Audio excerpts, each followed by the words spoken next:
Wafanye wafanyalo, hawatazuia mapenzi ya Mungu kufanyika kwa familia yako. Hawatazuia kusudi la Mungu kufanyika kwa ndoa yako. Biashara unayoifanya, wafanye wafanyalo, lakini hawezi akazuia Mungu. Haleluya. Lazima kusudi na mapenzi ya Mungu ifanyike. Maana tunaona kwamba waliweka jiwe kubwa katika kaburi, na ili Yesu asije akatoka. Maana hawakuwa wanaelewa, hawakuwa na kujua ya kwamba huyu ni mwana wa Mungu. Wakasahau ya kwamba aliponya, wakasahau alifufua. Sasa wao wenyewe katika fikira, Wayahudi katika fikira zao hawakuweza kutambua kana kwamba huyu ni mwana wa Mungu. Kwa hivyo Biblia inatuambia kwamba the angel of the Lord came down from heaven. Mungu mwenyewe akatuma malaika wake, wakaweza kufingirisha ile nini? Si Mungu wa mbinguni atume malaika kwako, na hili kile ambacho unaona kinakaa kama jiwe kubwa mbele yako akapingirisha. For the glory and honor of your name, of his name. Bwana Yesu asifiwe sana. Kile ambacho unaona kana kwamba ni kizuizi, jua ya kwamba kwa Mungu hakuna lisilowezekana.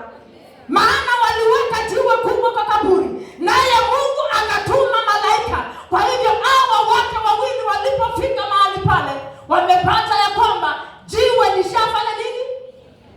Lishatolewa. Si Mungu wa mbinguni atume malaika wa mbingu, na ili wakaweze kuondoa milima ya magonjwa, akaweza kuondoa mawe ya magonjwa, mawe ambayo ni ya kukataliwa, na ili ukapata ushindi wako. Yours is just to believe. Chako wewe kama Mkristo ni kuamini huyu Yesu ambaye alifufuka, ya kwamba ako na uwezo wa kubadilisha historia yako. Maana alibadilisha kifo cha Yesu Kristo kikawa ni kufufuka.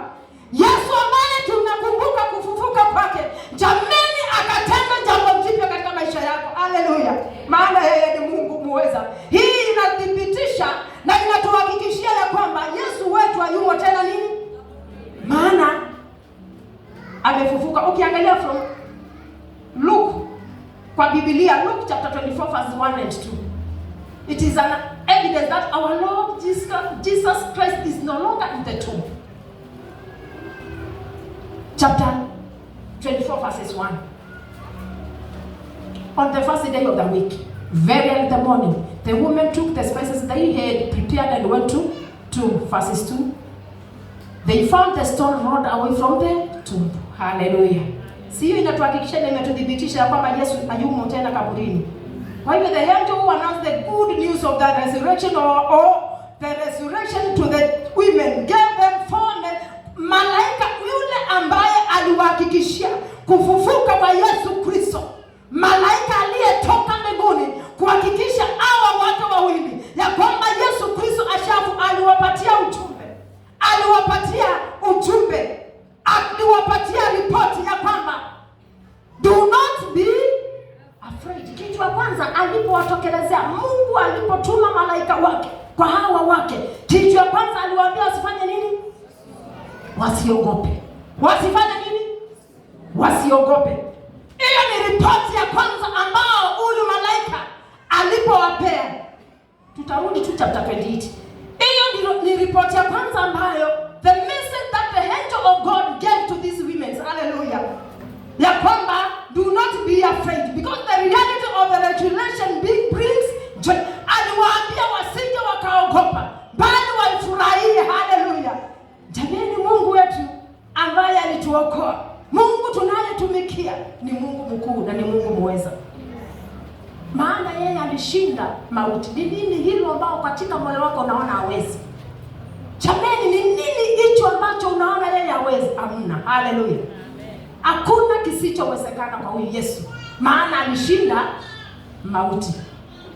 Na wewe mwenyewe atakupa neema ya kushinda katika yote unayoyapitia. Atakupa neema ya kuweza kushinda hali na majaribu unayopitia, na atabadilisha historia ya kwako. Tupigie huyu Yesu makofi. Atatupa neema. Iwe ni kwa biashara, atakupa neema. Kwa ndoa, atakupa neema. Mambo ambayo unaona kwamba yamekuwa kikwazo katika moyo, unauliza itafanyika na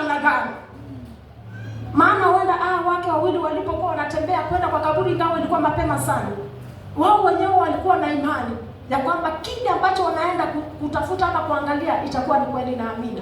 Na wao wenyewe, maana kaburi ilikuwa imewekwa jiwe kubwa. Biblia inatuambia walipofika mahali pale, walipata ya kwamba ishafanya nini? Ishaondolewa. Chako tu chukua hatua ya imani katika maisha yako ya Ukristo. Maana Mungu wetu tunayeabudu ni Mungu muweza. Yesu ambaye alituokoa ni Mungu ni muweza. Jameni, chako tu ni kuamini kwamba hakuna lisilowezekana mbele zako. Atakuondolea magumu na mazito unayokutana nayo katika safari ya imani ya wokovu. Mambo ambayo unaona hayawezekani kwa wanadamu, elewa ya kwamba kwa Mungu inafanya nini? Inawezekana. Bwana Yesu asifiwe sana. Aliwaambia kwamba ile messenger pili aliwaambia kwamba he is not here. Jesus is not dead. Hallelujah. Ayumo hapa. Yesu Kristo ayumo hapa. Yeye sio. He is not dead. Come see. Aliwaambia kujeni ufanye nini? Wao wenyewe kwa macho yao ya nyama wakathibitisha ya kwamba ayumo. Anawaambia kujeni muone. Na wao mwenyewe is an evidence. Wakajongea, wakaenda wakapata kaburi ni tupu. Bwana Yesu asifiwe sana. Ya pili akamwambia enendeni mkawatangazie ya kwamba ashafufuka, na watakutana na yeye wapi? Galilaya. Hallelujah. So the resurrection is the key to the Christian faith. Verses 1 of chapter 28. At your own time when usome from verses 1, niwekee verses 1. Na hiyo ni injili tosha leo, ni watoto walikuwa wahubiri wa leo. Verses 1 nasema after the Sabbath at dawn on the first day of the week, Mary Magdalene and the other Mary went to look at the tomb. Verses 2 kimaliza wende 3. There was an violent earthquake, for an angel of the Lord came down from heaven and going to the tomb rolled back the stone and sat on it. His appearance was like, simuko na screen. His appearance was like lightning, and his clothes were white as malaika ambao walitumwa na Mungu. Bwana Yesu asifiwe sana.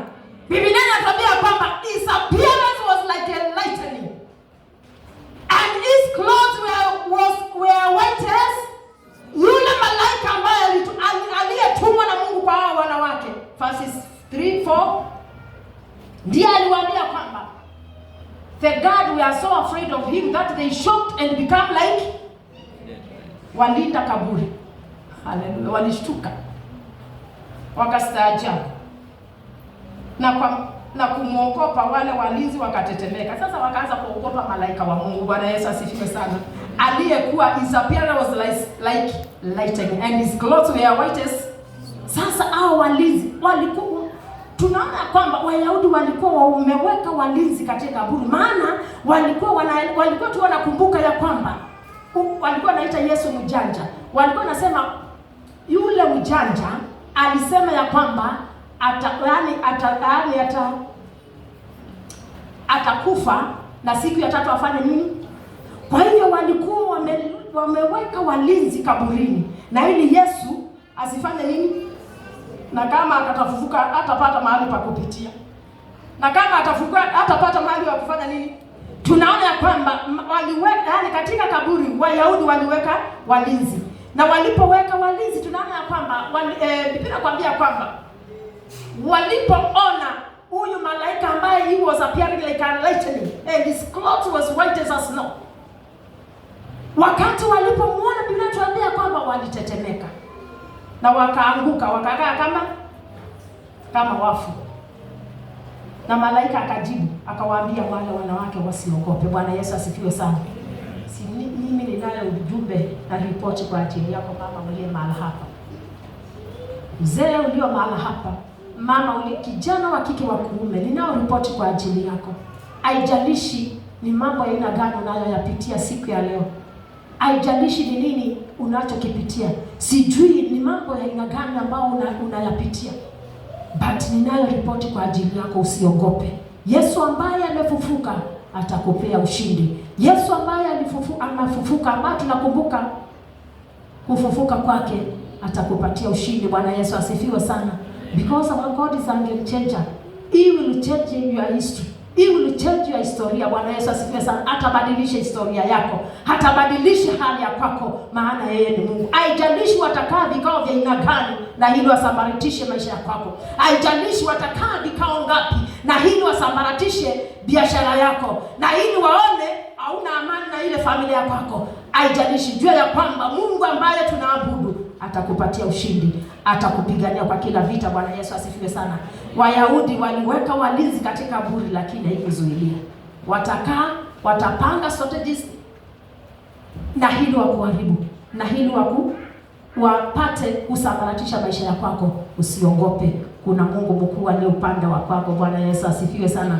Kuna Mungu aliye mkuu, aliye hai, na yuko upande wa kwako, atakupigania na atakushindania. Bwana Yesu asifiwe sana. Na ndio maana Biblia inatuambia kwamba ukiangalia verse 6 nasema ya kwamba verse 6 nasema he is not here, he has risen, just as he said.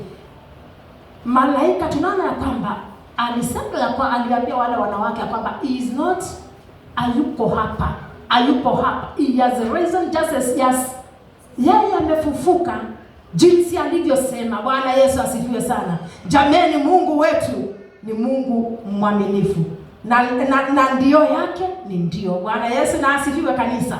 Tunasema Yesu mwenyewe, unajua sisi tunaweza kaa na tunaweza ishi kuongea kama wanadamu, na mara kwa mara unaweza ongea kama wanadamu, na ukikaa chini ukifikiria, ukirudisha akili kwa pamoja, ukienda zamani na akili yako ujue si ungestahili kufanya hivyo, unaanza kubadilisha ile mambo ya kwako. Mungu mwenyewe akisema ndio, hakuna wa kusema la. Yeye mwenyewe alisema ya kwamba ni kweli, nitakufa, siku ya tatu nitafufuka. Na Biblia inatuambia according to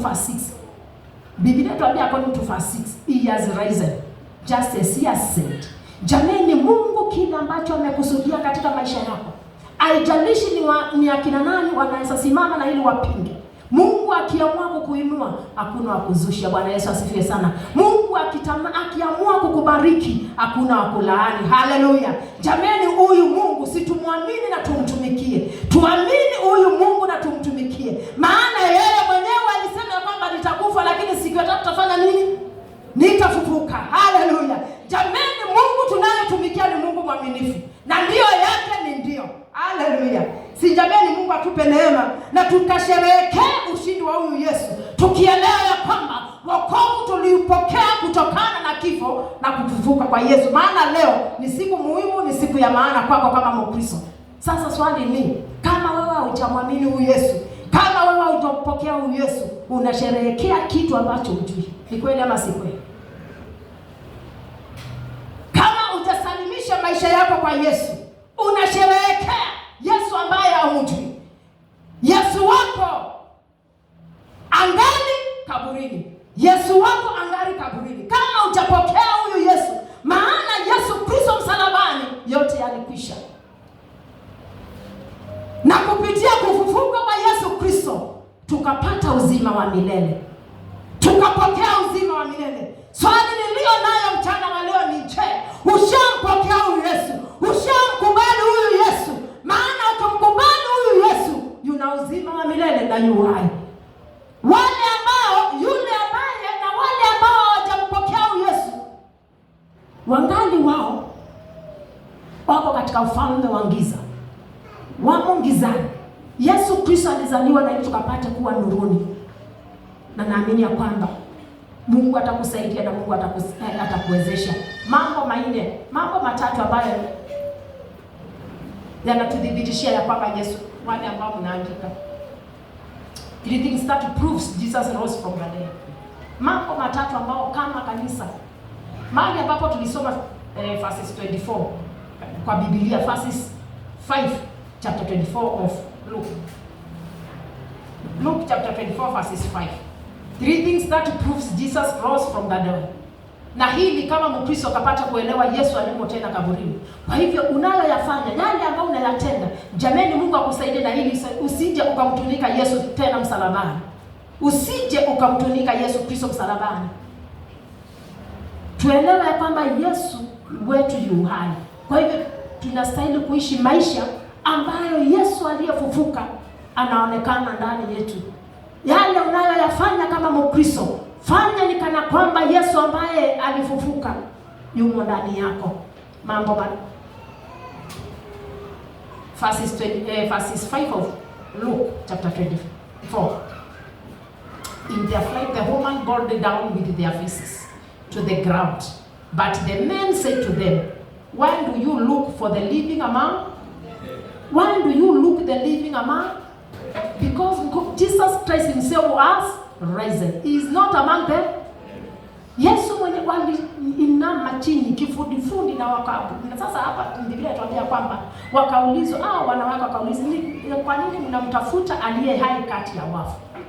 Maana Yesu Kristo already has risen. Alikuwa amefufuka na akaenda Galilaya. Kwa hivyo ukiangalia chapter 4 verses 5 inatupea thibitisho ya kwamba Yesu ashafanya nini? Ashafufuka. Wale ambao wanaandika mambo matatu ambayo yanatuthibitishia ya kwamba he has risen from the dead. 3 things that proves Jesus rose from the dead. Dhambi ilishindwa pale msalabani.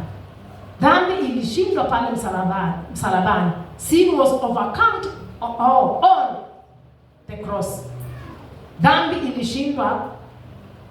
Maana Yesu Kristo wakati alipoangikwa msalabani, tunaona ya kwamba wakati alipokuwa anakata roho, alisema yote imefanya nini? Yote imekwisha. Kwa hivyo wewe uliye mahala hapa na ungali unabebana na mambo ya ngambo ile ingine, jua ya kwamba umo hatarini. Jua ya kwamba maisha yako imo hatarini. Maana Yesu mwenyewe alisema yote alifanya nini? Yote yalikwisha. Kwa hivyo ufanye ufanyalo, jua ya kwamba kama hujasalimisha maisha yako kwa Yesu, kama hujampokea huyu Yesu awe mwokozi wa maisha yako, ungali unabebana na mambo ya kale. Na Yesu Kristo mwenyewe alisema yote imekwisha. Maana dhambi iliyofanywa na watu wa wazazi wetu wa kwanza, tunaona kwamba kupitia kwa kufufuka kwa Yesu yote yalikwisha, maana tulisamehewa na tukapokea uzima wa milele. Maana Yesu Kristo mwenyewe kufufuka kwake ni upatanisho wetu na Mungu. Haleluya. Kufufuka kwa huyu Yesu ni upatanisho ya mwanadamu na Mungu. Na utakapompokea huyu Yesu awe mwokozi wa maisha yako, utapewa uzima wa milele. Utapokea uzima wa milele, maana msalabani yote yalikwisha. Kwa Biblia 2 Corinthians chapter 5 verses 21. According to the Bible, 2 Corinthians chapter 5 verses 21. For those who are writing, 2 Corinthians chapter 5 verses 21. 2 Corinthians chapter 5 verses 21. For those who are writing, God made him who had no sin. God made him who had no. Mungu akamfanya yule asiye na kosa, asiye na dhambi. God made him who had no sin to be sin for us. Dhambi yako, maana sisi wote wakati wazazi wa Adamu na Hawa walipofanya kosa dhambi katika shamba la Edeni, sisi wote tulikuwa wenye dhambi. Na yule ambaye bado hajasalimisha maisha yake kwa Mungu, kwa huyu Yesu ambaye tunakumbuka kufufuka kwake, yeyote ambaye hajasalimisha maisha yake kwa huyu Yesu angali ako na hiyo dhambi. Sasa tunaambiwa kwamba God made him who had no sin to be sin for us. Ile dhambi ya wazazi wetu wa kwanza, so that in him we might become the righteousness of God. Through him we may become the righteousness of God. Na tunaona Yesu mwenyewe kifo chake ni upatanisho wetu na Mungu. Ile dhambi ya wazazi wetu wa kwanza tunaondolewa kupitia kwa kufufuka kwake, akatuondolea dhambi ya wazazi wetu wa kwanza. Tunaona ya kwamba yeye mwenyewe hakuwa na dhambi. Kwa hiyo dhambi ya mwanadamu, yeye mwenyewe Mungu mwenyewe akamfanya ndiye mwenye hiyo dhambi. Na tunaona Yesu Kristo yeye mwenyewe alikufa nasi na kosa.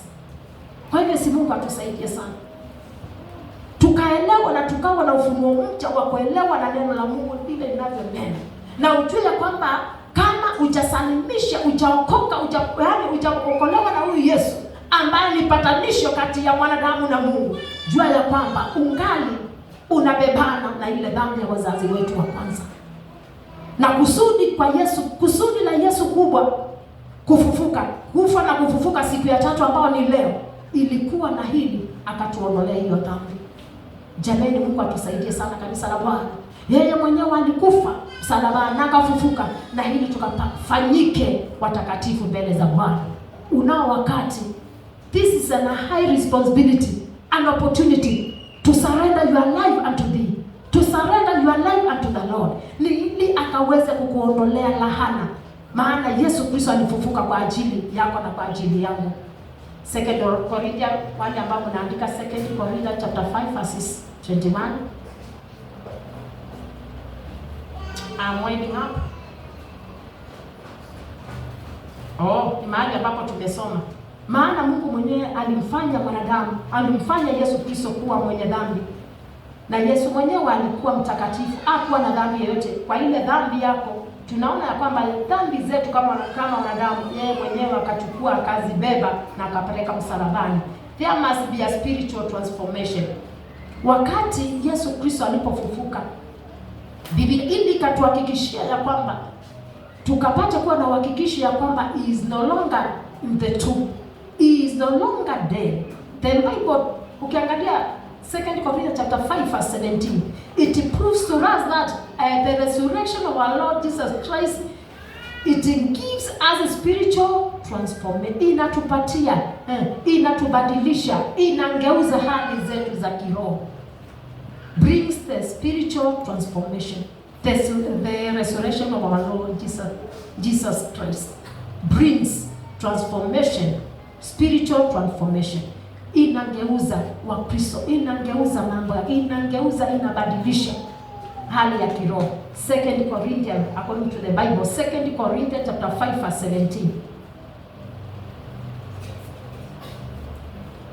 There must be spiritual transformation. Kama ulimpokea huyu Yesu ambaye tunakumbuka kufufuka kwake, jameni, katika hali yako ya kiroho unafaa kuonekana na utofauti. Kuna stahili kuonekana na utofauti, because the resurrection of our Christ brings spiritual transformation. Mambo yetu ya kiroho yanaonekana yakiwa yani tunabadilishwa katika hali yetu ya kiroho, katika huduma na katika hali ya kumjua huyu Mungu. Kifo cha Yesu na kufufuka kwake ambao tunakumbuka leo kinaleta mabadiliko katika maisha ya Mkristo. Kinafaa kuleta utofauti katika maisha ya Mkristo. 2 Corinthians according to the Bible 5 verse 17. Therefore, if anyone is in Christ,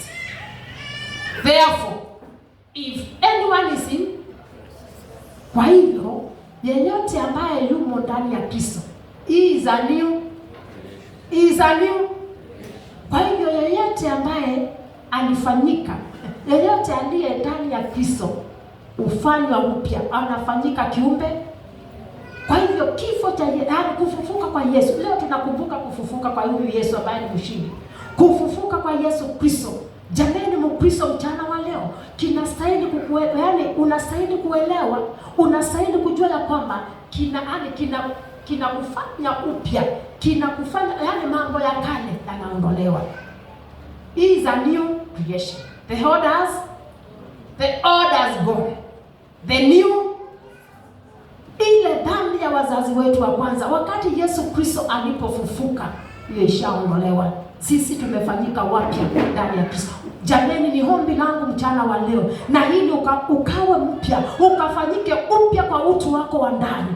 Utu wako wa ndani ukafanyike mpya ndani ya huyu Yesu ambaye tunakumbuka kufufuka kwake. Bwana Yesu asifiwe sana. Jameni, neema ya Mungu ikatutoshe, tukafanyike upya kwa utu wetu wa ndani. Mambo ya kale, kufufuka kwa Yesu kikatusaidie, kikatuwezeshe kuvua na kutengana na mambo ya kale.